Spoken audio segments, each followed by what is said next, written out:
comprehensive, forward-looking, and highly productive talks aimed at deepening cooperation across a broad range of priority sectors.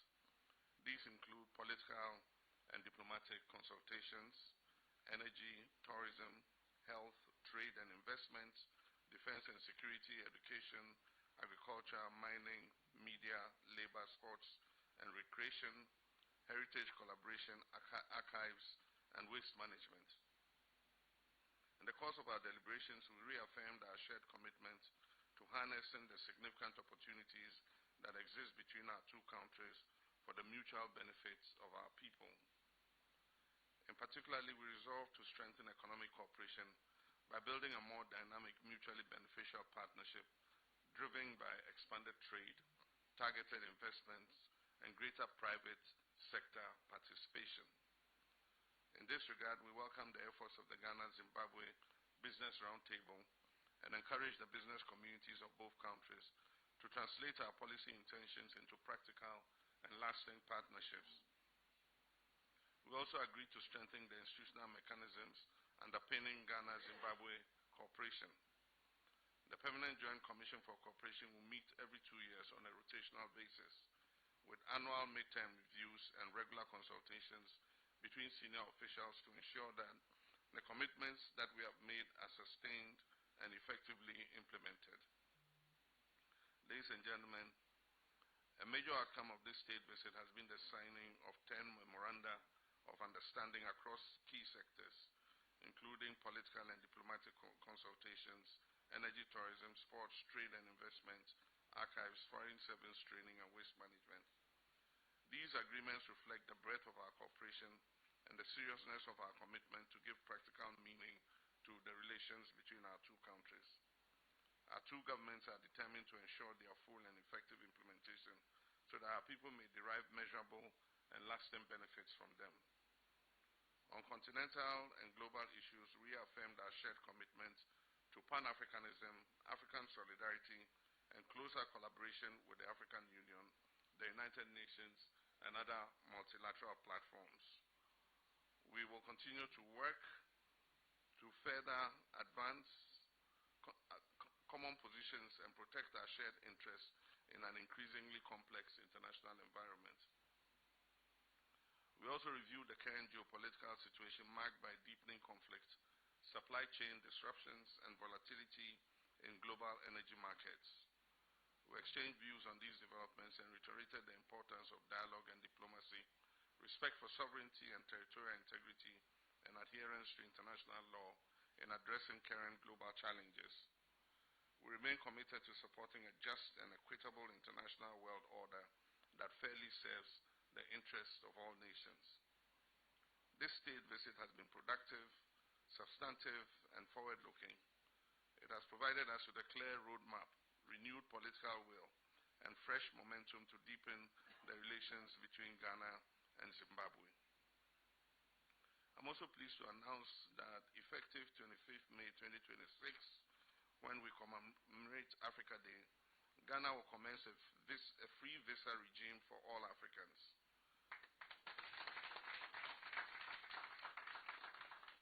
Africans traveling to Ghana will receive their e-visas online free of charge. But between Ghana and Zimbabwe, in-laws, we have a visa-free environment already. We can travel to each other's countries without needing a visa. You just hop onto the plane and arrive in Harare or in Accra. As a cradle of Pan-Africanism, Ghana believes it has historic responsibility to remain open to Africans from across our continent. We are firmly of the view that African governments must accelerate the integration agenda for which Osagyefo Dr. Kwame Nkrumah toiled and sacrificed. This visa-free policy forms part of our broader e-visa reform program, which government will roll out in May this year. Together, the e-visa and free visa initiatives are expected to advance Pan-Africanism, boost integration and tourism, and strengthen Ghana's attractiveness as an investment destination. Let me assure the public that adequate systems have been put in place to screen prospective visitors and to ensure that the security of our nation is not compromised. At the same time, the Ministry of Foreign Affairs will continue to pursue additional visa waiver agreements for Ghanaians, holders of all kinds of Ghanaian passports. Since assuming office in 2025, we've signed 23 such visa waiver agreements. These agreements will further enhance the value of the Ghanaian passport and ease travel for our citizens. On behalf of the government and people of Ghana, I wish to thank my brother, His Excellency President Mnangagwa, and his delegation for honoring us with this state visit and for the spirit of partnership that has characterized our discussions. Your Excellency, I look forward to working closely with you during my tenure of office and to have the opportunity to repay you with a visit to Harare at a date to be negotiated.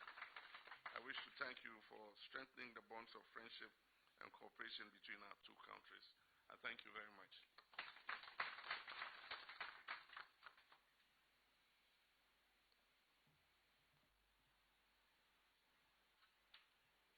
Your Excellency and dear brother, the President of the Republic of Ghana, my brother John Mahama,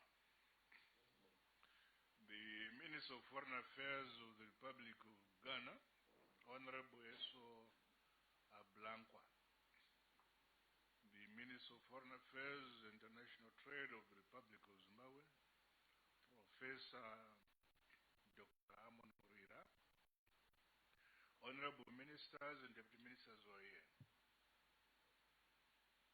senior government officials, members of the Fourth Estate, comrades and friends.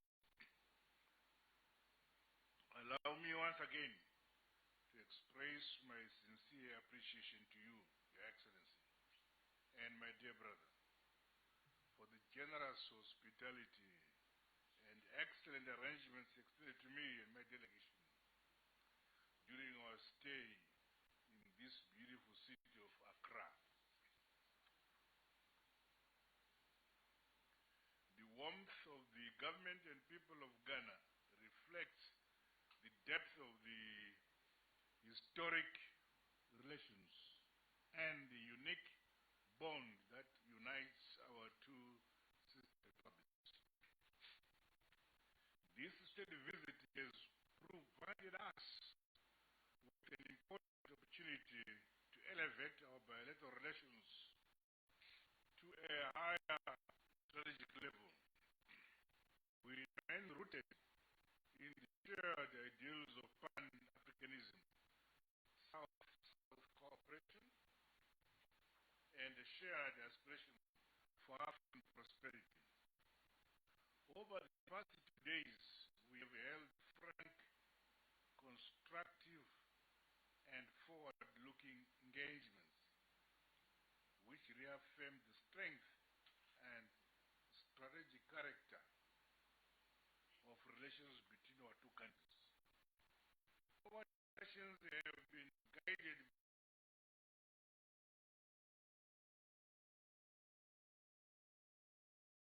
by economies. We must now decisively move from dialogue to implementation and from commitments to tangible results. I commend the productive work undertaken by our ministers and officials across the various sectors. The engagements have expanded the cooperation in key areas, including energy, mining, agriculture, tourism, higher education, trade and cultural exchange. While we have witnessed the signing of several instruments of cooperation, the true value of these agreements lies in their swift and effective implementation. I therefore urge our ministers and officials operationalization all agreed programs and conclusion of the requisite agreements in additional areas of cooperation. The Joint Permanent Commission on Cooperation monitoring and implementation of our agreements, as well as increased trade and investment for the tangible benefits of our peoples. This undertaking also requires stronger private sector collaboration in our two countries. That's the enduring spirit of African unity and the shared commitment to sovereignty and justice. By the same token, I wish to thank you, my dear brother, Your Excellency, for the support of Ghana in our bid for election into the United Nations Security Council for the 2027 to 2028 term.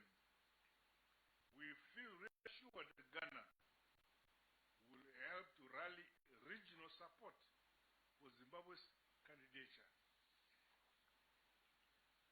Zimbabwe also seeks the support of Ghana towards our bid to host the African Union Mid-Term Coordination Summit in 2027. In the spirit of ensuring equitable regional rotation in the hosting of major African Union meetings, Your Excellency. As we conclude these official bilateral discussions during this historic state visit, I am confident that the goodwill and the shared aspirations between our governments and our peoples will continue to strengthen towards the realization of development and prosperity of two great countries. I wish you, my dear brother, Your Excellency, good health and success in all your endeavors. And I look forward to welcoming you to Mutapa Kingdom, the Republic of Zimbabwe, for your reciprocal visit soon. God bless you all. God bless Zimbabwe and Ghana. I thank you.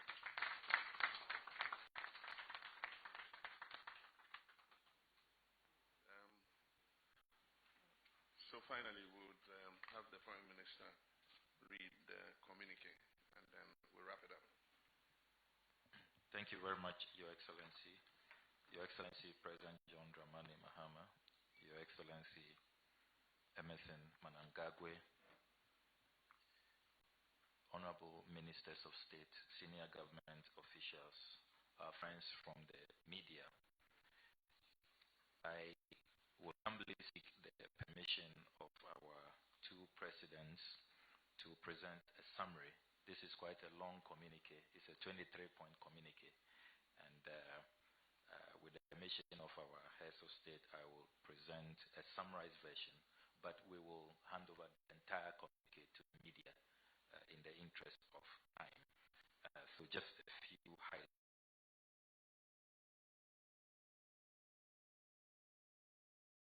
Dramani Mahama, President of the Republic of Ghana, His Excellency Dr. Emmerson Mnangagwa, President of the Republic of Zimbabwe, that took a state visit to the Republic of Ghana.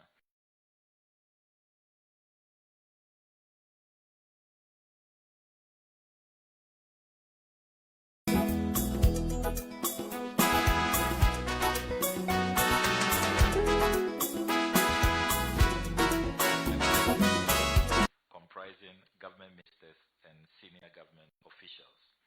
The state visit was aimed at further strengthening the cordial bilateral relations between the two countries, with particular emphasis on enhancing cooperation in political and diplomatic consultations, energy, tourism, health, trade and investment, diplomatic training, defense, police cooperation, education, media, mining, agriculture, labor, sports and recreation,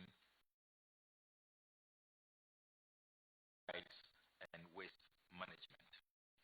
The two heads of state and government noted the need to enhance economic cooperation between the two countries in various sectors towards further strengthening the long-standing relationship. In this regard, They emphasized the need to elevate bilateral relations by fostering a more dynamic and mutually beneficial economic partnership, underpinned by enhanced trade, investment, and private sector collaboration. The two heads of state and government further noted with satisfaction the outcomes of the Business Roundtable Forum, which underscored the strong interest of the private sector in both countries to deepen trade and investment linkages and express confidence in the tangible partnerships and initiatives that would emerge therein. The two heads of state and government undertook to ensure the expeditious implementation of the 10 MOUs signed and the finalization of those that are still outstanding. His Excellency President John Mahama welcomed the offer by Zimbabwe to host the mid-year summit of the African Union for 2027 during Ghana's chairmanship of the African Union. The two heads of state and government reaffirmed their commitment to maintain close consultation and coordination at regional, continental, and multilateral fora in order to advance shared interests and common objectives. His Excellency Dr. Emmerson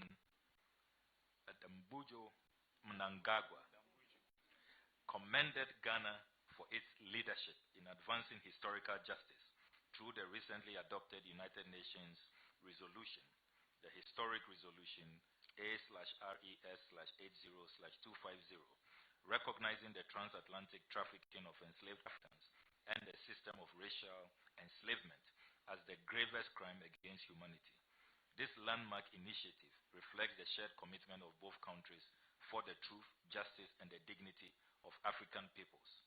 His Excellency John Mahama congratulated all the co-sponsors, including Zimbabwe, for the strong support for his initiative. His Excellency Dr. Emmerson Mnangagwa further acknowledged and appreciated Ghana's support for Zimbabwe's bid for a United Nations Security Council non-permanent seat for the period 2027 to 2028. His Excellency Dr. Emmerson Mnangagwa expressed appreciation for Ghana's illegal sanctions imposed on Zimbabwe. The two heads of state and government expressed concern over current global geopolitical developments and rising tensions in various regions. They reaffirmed the importance of upholding international law and the principles enshrined in the United Nations Charter, including the peaceful settlement of disputes, respect for sovereignty and territorial integrity, and non-interference in the internal affairs of states. In this regard, they called for dialogue, diplomacy, and multilateral cooperation to ensure the peaceful resolution of disputes and the promotion of global peace and stability. His Excellency Dr. Emmerson Mnangagwa conveyed his sincere appreciation to His Excellency John Mahama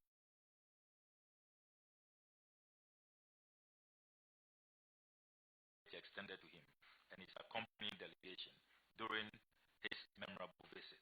He then extended an invitation to his brother, His Excellency John Mahama, for a reciprocal visit to Zimbabwe. At the conclusion of the state visit, the two heads of state and government expressed satisfaction with the outcomes of their engagement and reiterated their determination to further deepen bilateral relations across all sectors. This is signed in Accra, Ghana on the 2nd of April 2026. Respectfully submitted, Your Excellency.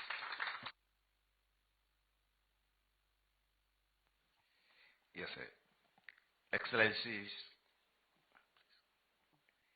Ministers of State from Ghana and Zimbabwe, please, we have come to the end of the bilateral meeting.